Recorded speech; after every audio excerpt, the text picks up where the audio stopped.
Hello everyone, Dr. Michael Lamas here for Teaching Subjects, and today I want to do an in-depth lesson on modal verbs.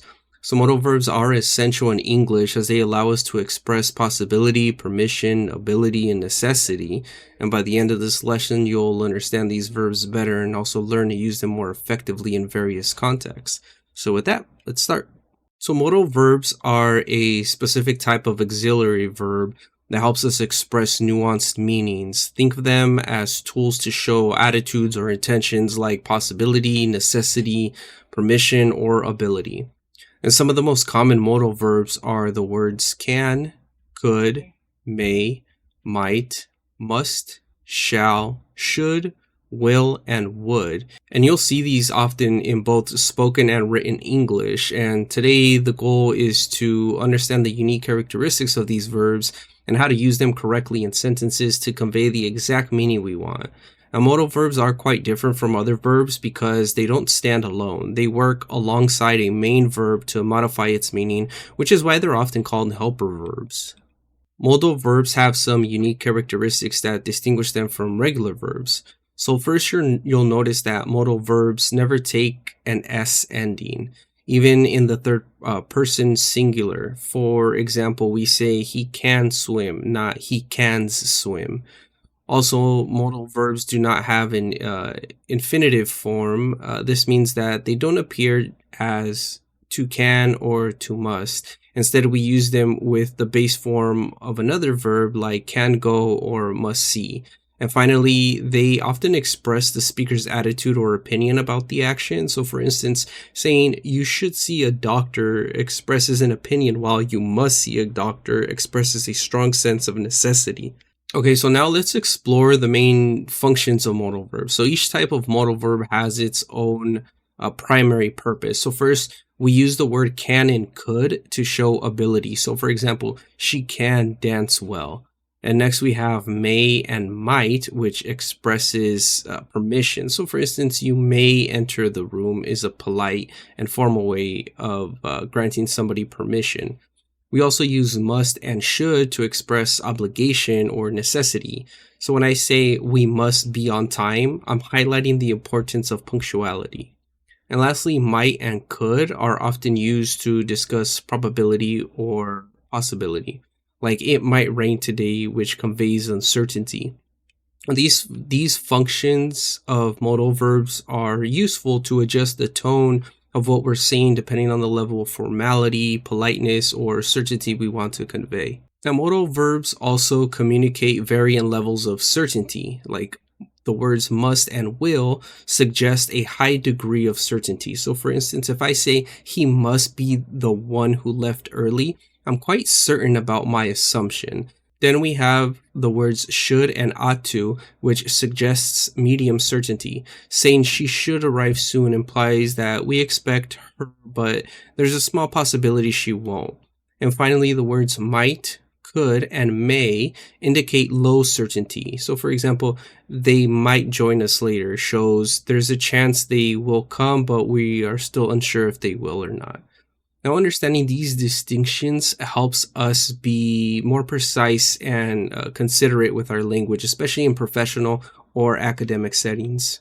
Okay, so modal verbs are important for maintaining politeness and formality in English, particularly in requests or offers. So when making formal requests, phrases like could you please or would you mind are excellent choices. And these questions are polite and they soften the request. For example, shall I help you is a modal expression used to offer help in a more formal or polite way. And suggestions such as should we consider helps invite others' input in a respectful tone. Modals like could and would can significantly adjust the tone of our language, making it sound more considerate and courteous, which is especially helpful in professional environments. Modal verbs can also be used in the negative form, and each has specific meaning. For instance, the word can't typically shows a lack of permission, as in you can't enter the room, whereas mustn't, the word mustn't, often indicates prohibition, so as in you mustn't touch that. Using the word shouldn't is a way to give advice against a certain action, as in, you shouldn't stay up late. Each of these negative forms helps us specify restrictions or advice against actions. And while learning these forms, keep in mind that negative modals have a strong impact on tone and clarity. Now, when using modal verbs, there are common mistakes to be mindful of. So first, there's a tendency to overuse or omit modals. So for instance, avoid redundancy, like saying we must and should finish on time. It's better to choose one modal verb that best fits the context. Also, it's easy to confuse similar modals, such as the words may and might, or will and shall. These have subtle differences. May is often for permission, while might indicates low probability. Additionally, errors can arise when we choose modals that don't suit the context. So, for example, you must rest may come across as overly forceful if should would better fit a recommendation. So instead of saying like you must rest, you can say like, oh, you should rest, because that is a better way, and you don't come out as forceful when using that. Okay, so let's put this into practice. So here, let's do an exercise, and you can pause this, or you can just follow along. So we'll rewrite the sentences to add the correct modal. So consider these sentences. He blank arrives soon, and you blank take the call. In the first one, adding should communicates medium certainty. He should arrive soon. In the second sentence, adding may allows permission. You may take the call. Another practical exercise is to match scenarios with modals that best suit them. So for instance, when offering help, you might choose the word shall for formal contexts, or can for more informal ones. And this helps reinforce how modals choice can change meaning and tone depending on this scenario. Okay, so just kind of to summarize today's lesson, modal verbs are essential in English for expressing a range of meanings, from certainty to politeness, and from possibility to obligation.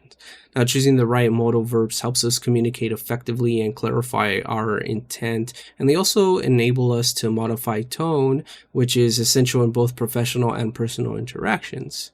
So with that, I'd like to thank you for watching the video. Make sure to give the video a thumbs up. Feel free to leave any comments or questions in the comments below. I answer every single question. Subscribe to the channel for more content, and I'll see you on the next one. Thanks for watching.